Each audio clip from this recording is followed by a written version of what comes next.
আগামীতে হবে সর্বকালের সেরা ঐতিহাসিক নির্বাচন, নিশ্চয়তা প্রধান উপদেষ্টা ডক্টর ইউনূসের। সীমান্তে ভারতের কাঁটা তারের বেড়ার প্রতিবাদে হাইকমিশনারকে তলব, প্রতিরোধের হুঁশিয়ারি স্বরাষ্ট্র উপদেষ্টার। টিউলিপকে বরখাস্ত করতে ব্রিটেনের প্রধানমন্ত্রীকে কনজারভেটিভ পার্টির আহ্বান, দুর্নীতিবিরোধী মন্ত্রীরাই দুর্নীতিতে অভিযুক্ত হওয়ায় উদ্বেগ। দেখছিলেন ক্রাউন 7 সংবাদ শিরোনাম, এবারে বিস্তারিত। আগামী নির্বাচন হবে সর্বকালের সেরা ও ঐতিহাসিক, এমন পরিকল্পনার কথা জানিয়েছেন প্রধান উপদেষ্টা ডক্টর মোহাম্মদ ইউনূস। তেজগাঁও কার্যালয়ে নরওয়ের রাষ্ট্রদূত হাকন আরল্ড গুল ব্রেডসেন সৌজন্য সাক্ষাৎ করতে গেলে তিনি এই আশ্বাস দেন। প্রধান উপদেষ্টা বলেন, নরওয়ে তাদের পণ্যের আঞ্চলিক বিতরণ কেন্দ্র হিসেবে বাংলাদেশকে ব্যবহার করতে পারে। সেই সাথে তারুণ্যের শক্তি কাজে লাগাতে দেশে আরও বিনিয়োগ করতে দেশটির প্রতি আহ্বান জানান তিনি। সৌজন্য সাক্ষাতে দেশটির রাষ্ট্রদূত বাংলাদেশের অন্তর্বর্তী সরকারের প্রতি দৃঢ় সমর্থন জানিয়ে নরওয়েজিয়ান প্রধানমন্ত্রী জোনাস গহর স্টারের একটি চিঠি হস্তান্তর করেন। মানবাধিকার রক্ষা এবং পরিবেশের স্থায়িত্ব উন্নয়নে বাংলাদেশের সাথে ঘনিষ্ঠভাবে কাজ করার ইচ্ছাও পোষণ করেন দেশটির রাষ্ট্রদূত। মিয়ানমারের পরিবর্তিত পরিস্থিতিতে রোহিঙ্গা সংকটের সমাধান নরওয়ের সহায়তাও আশা করেন প্রধান উপদেষ্টা।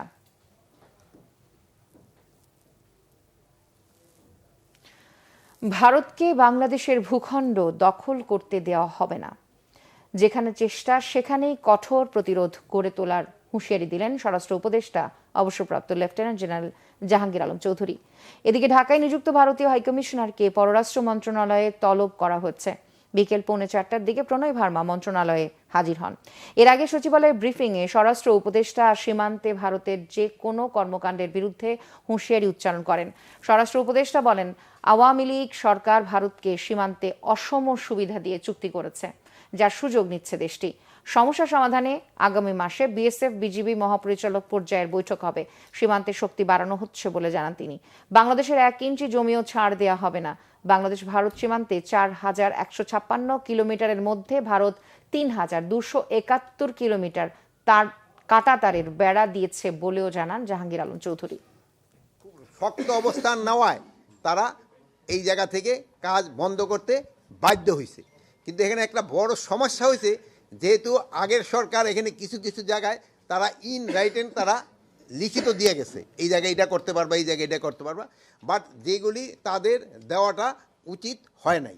আমরা তো কঠোরই, আমাদের জায়গা দিব না, এতে আবার কঠোরের কি আছে? আমার জায়গা আমি কঠোর থাকবো না মানে কি? হেনি কি এখন হলো কি, তারা বিভিন্ন জায়গায় তো সমস্যা করার চেষ্টা করবে, বাট আমরা যেভাবে হোক ছলে বলে কৌশলে যেইভাবে এই সমস্যা সমাধান করব। বৈষম্য বিরোধী ছাত্র আন্দোলন চলাকালে রাজধানীর চাংখারপুর এলাকায় গুলি করে 7 জনকে হত্যার ঘটনায় কনস্টেবল সুজনকে কারাগারে পাঠিয়েছে আন্তর্জাতিক অপরাধ ট্রাইব্যুনাল। বিচারপতি মোহাম্মদ গোলাম মুর্তুজা মজুমদারের নেতৃত্বাধীন আন্তর্জাতিক অপরাধ ট্রাইব্যুনালে রোববার এই আদেশ দেন। সকালে কনস্টেবল সুজনকে ট্রাইব্যুনালে হাজির করা হয়। মানবতা বিরোধী অপরাধের মামলায় এবিপিএন এর কনস্টেবল সুজনের বিরুদ্ধে 1 জানুয়ারি গ্রেফতারি পরোয়ানা জারি করে ট্রাইব্যুনাল। 23 ফেব্রুয়ারি মামলার তদন্ত প্রতিবেদন দেওয়ার তারিখও ঠিক করেছে ট্রাইব্যুনাল। পিলখানায় 57 জন সেনা কর্মকর্তা সহ 74 জনকে হত্যার দায়ী এবং নেপথ্যের নায়কদের বিচার সহ 3 দফা দাবিতে বিডিআর কল্যাণ পরিষদের ব্যানারে মানববন্ধন করা হয়েছে। রোববার দুপুরে ঢাকা বিশ্ববিদ্যালয়ের রাজু ভাস্কর্যের সামনে মানববন্ধন করে তারা।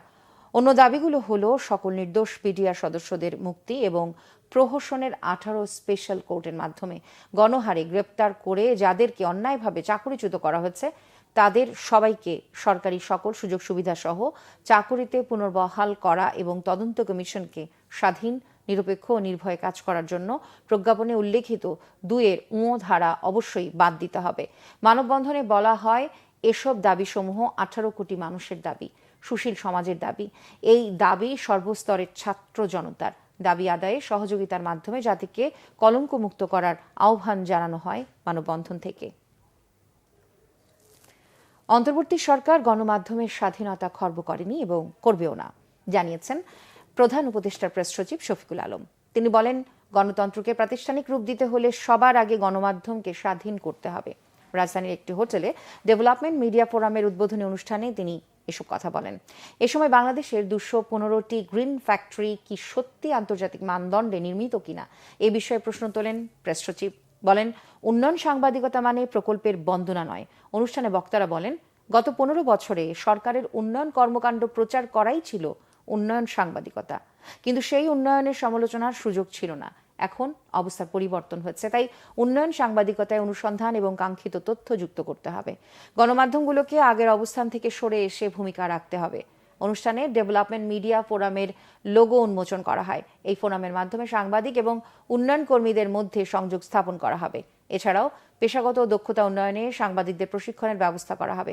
আয়োজনে একটি তথ্য ভান্ডার করার কথাও জানান প্রেস সচিব। বাংলাদেশের সাবেক প্রধানমন্ত্রী শেখ হাসিনার ভাগ্নি এবং যুক্তরাজ্যের সিটি মিনিস্টার টিউলিপ সিদ্দিকীকে বরখাস্ত করতে দেশটির প্রধানমন্ত্রী কিয়ার স্টারমারের প্রতি আহ্বান জানিয়েছে প্রধান বিরোধী দল কনজারভেটিভ পার্টির প্রধান কেমি ব্যাডেনোচ। রোববার ব্রিটিশ সংবাদ মাধ্যম বিবিসির প্রতিবেদনে এমনটি উঠে আসে। সোশ্যাল মিডিয়া এক্সে দেয়া এক পোস্টে কনজারভেটিভ পার্টির ওই নেতা বলেন, কিয়ার স্টারমারকে যাকে দুর্নীতি বিরোধী মন্ত্রী হিসেবে নিয়োগ করেছেন তিনিই এখন দুর্নীতির অভিযোগে অভিযুক্ত।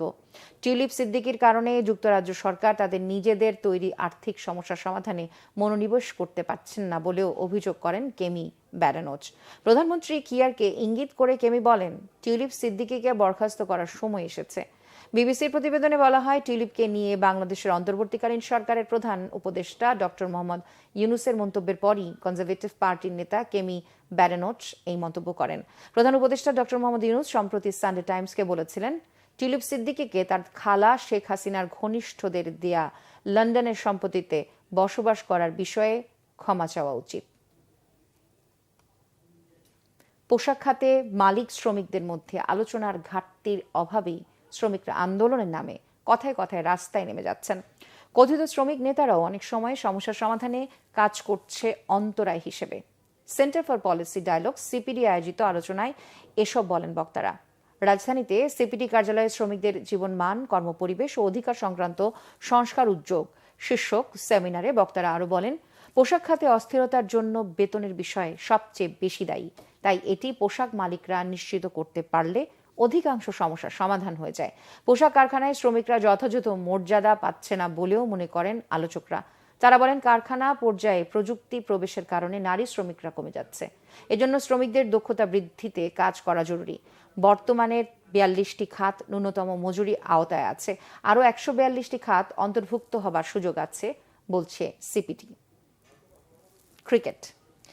আইসিসি চ্যাম্পিয়ন্স ট্রফির জন্য 15 সদস্যের দল ঘোষণা করেছে বাংলাদেশ ক্রিকেট বোর্ড। বোলিংয়ে নিষিদ্ধ অলরাউন্ডার সাকিব আল হাসান সুযোগ পাননি। লিটন দাসকেও নেওয়া হয়নি। দলে চমক ব্যাটসম্যান পারভেজ হোসেন ইমন।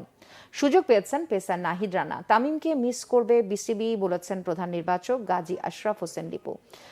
ফর্মহীনতার চড়া মূল্য দিতে হলো লিটনকে। চ্যাম্পিয়ন্স ট্রফির বাংলাদেশ স্কোয়াডে ঠাঁই হয়নি এই অভিজ্ঞ ব্যাটসম্যানের। লিটন বাদ পড়ায় দলে জায়গা ধরে রেখেছেন ওয়ানডে অভিষেকের অপেক্ষায় থাকা পারভেজ হোসেন ইমন। স্কোয়াডে জায়গা পাননি সাম্প্রতিক সময় ধারাবাহিক পারফর্ম করে যাওয়া পেসার হাসান মাহমুদও। 15 জনের দলে পেসার 4 জন। গত কিছুদিনের গতির ঝড় তুলে সাড়া ফেলে দেয়া নাহিদ রানা প্রথমবার পা রাখবেন আইসিসি টুর্নামেন্টে।